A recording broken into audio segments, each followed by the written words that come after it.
Almost heartbreaking to consider, but what if all that stood between us and the Iraq War, 4,100 Americans dead, hundreds of billions gone, American influence, respect, sympathy from 9/11 squandered, was a single lie behind closed doors from one man to another? In our third story tonight, this from the new book, Angler, the Cheney Vice Presidency. The Cheney profile largely substantiates Cheney's public image, secretive, manipulative, tipping America's historic balance of power towards the president, detailing how Cheney and top aide David Addington kept both Mr. Bush and supposedly top intel and counterterrorism officials in the dark about Justice Department opposition to warrantless wiretaps, driving DOJ leaders to the point of resignation while Mr. Bush was on the campaign trail and unaware, and with Bush's consent, undermining some of America's most deeply held and longest held principles about limits on presidential power in spying on Americans, abrogating individual rights, and lying to the American people.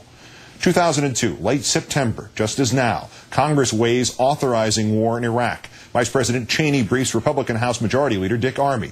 The upshot of the briefing is Iraq's gathering threat that's really more imminent than we want to portray to the public. Cheney telling Armey that Iraq was developing miniaturized nuclear bombs, suitcase nukes, that Saddam himself had personal ties to al-Qaeda. Quoting Armey, "I felt like I deserved better from Cheney than to be bull," and he says the full word by him, "Had I known or believed then what I believe I know now, I would have publicly opposed this resolution right to the bitter end, and I believe I might have stopped it from happening."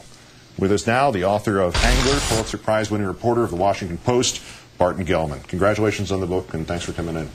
Thanks. You write that Cheney shifted America's course more than any terrorist could have. In what ways did he move us away from our principles? Well, he had a different interpretation of principles. He is a presidentialist and essentially an extreme presidentialist. He believes that the traditional notion of shared and overlapping powers is not correct, that the way to interpret the Constitution is that the powers are completely separate, that the executive power belongs to the president, and he interprets that pretty expansively. So, and the other branches of government, they're just to try to chase the president and catch him if they can? Well, they have their jobs, and the president has his, but his view is that in interpreting the law that he has to execute, the president has the final word, regardless of what the judicial or legislative branches purport to do to limit him. The Cheney surveillance program, I think the surface knowledge of this has been that it had been unprecedented, nothing like it in American history. What did you learn about it that adds to our understanding of just how remarkable a thing this actually was? Well, there's a long narrative in Angler. It takes up 3 chapters on this, but the bottom line is that this is probably the first intelligence operation that was conceived and overseen by a vice president. Its guiding documents were written by his lawyer, David Addington, were stored in Addington's safe. The White House Staff Secretariat didn't even know they existed, and Addington de facto had control over who got to find out about the program.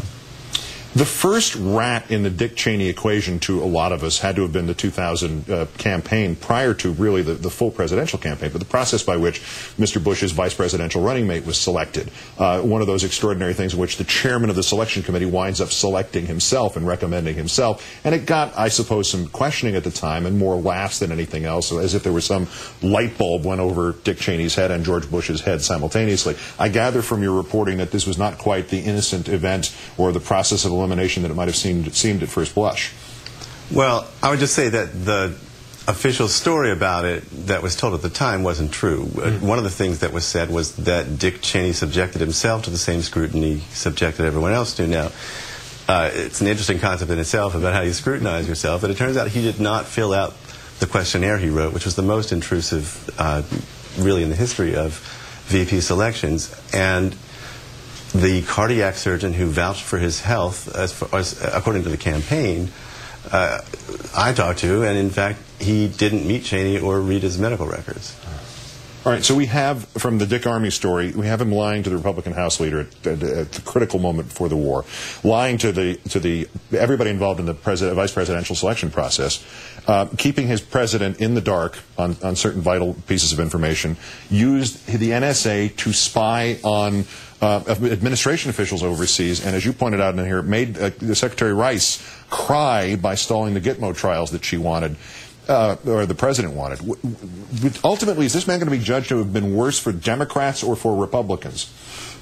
if you mean that in a question of purely partisan politics, I think the answer came very clearly in the campaign. Is it Democrats or Republicans who want to use his name? And think about it this way: in several of the Republican presidential debates, when Dick Cheney's name was mentioned and questions about the vice president were asked, it was actually a laugh line for Republican audiences in those debates. Barton Gellman, author of Angler, the Cheney Vice Presidency. Once again, great thanks for some of your time tonight, and all the best with this. Thanks.